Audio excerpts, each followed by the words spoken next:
Martin with ABC News. A third woman has alleged she was sexually assaulted by the same former Morrison government advisor, accused of rape by former Liberal staffer Brittany Higgins.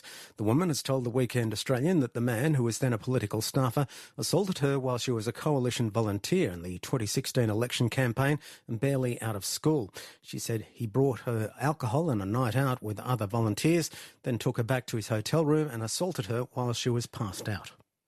Prime Minister Scott Morrison has become one of the first Australians to receive a COVID-19 vaccination. World War II survivor Jane Maliaks was the first to get the Pfizer's jab ahead of the broader rollout today. She was followed by a list of people, including Mr Morrison and Chief Medical Officer Paul Kelly.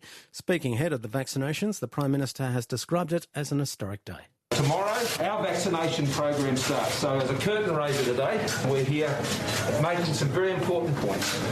That it's safe, that it's important, and we need to start with those who are most vulnerable and are on the front line.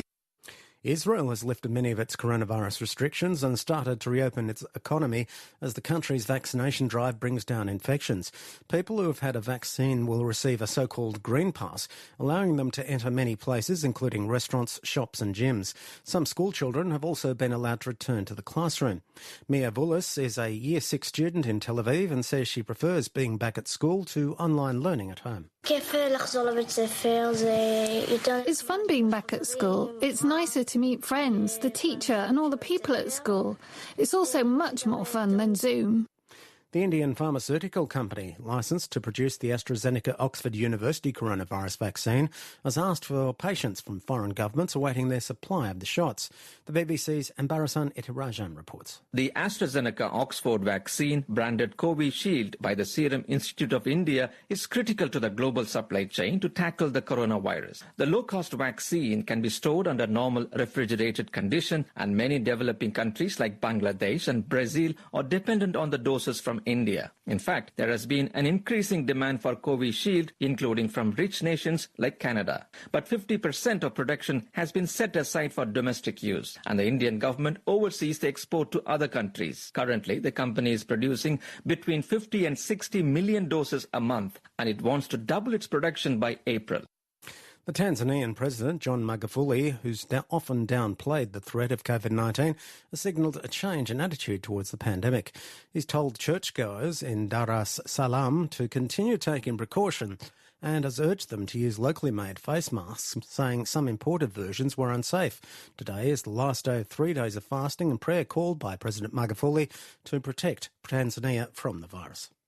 A top Iranian official says discussions with the head of the United Nations nuclear watchdog have been fruitful. The head of the IAEA, Rafael Grossi, is in Tehran ahead of a deadline set by the Iranian parliament to stop snap visits to nuclear facilities unless the US lifts sanctions by the end of the day. The Iranian Foreign Minister, Javad Zarif, says taking such action does not mean Iran is abandoning the 2015 nuclear deal. We have reduced the level of our commitment, but we have always said it's reversible. The minute they come back to full compliance, we will go back to full compliance. Italy's Mount Etna volcano has erupted for the fourth time in 4 days, sending plumes of ash and debris several kilometres into the sky. The powerful eruption of the highest active volcano in Europe has often seen torrents of lava pouring from its southeast crater. In tennis, world number one Novak Djokovic has told Daniil Medvedev to be patient after he lost his second Grand Slam final. Djokovic won his 9th Australian Open title, beating his Russian opponent in straight sets. Djokovic won 7-5, 6-2, 6-2 in just under 2 hours to claim the 18th Grand Slam title of his career, putting him 2 behind Roger Federer and Rafael Nadal. It was Medvedev's second loss in a major final, having fallen to Nadal in the US Open decider in 2019. Djokovic has told the Russian he will win a major title eventually. It's a matter of time when you're going to hold the Grand Slam, that's for sure. If you don't mind waiting a few more years. I would like everyone just to I think, once more appreciate what he has done, 20-match winning streak in the last couple of months. In A-League soccer, the Wellington Phoenix have salvaged a 2-2 draw with the Western Sydney Wanderers in Wollongong. The result kept the Wanderers in 4th place, while the Phoenix remained second last. The Newcastle Jets climbed to 6th place with a 1-0 win over the last place Melbourne Victory at Docklands. ABC News.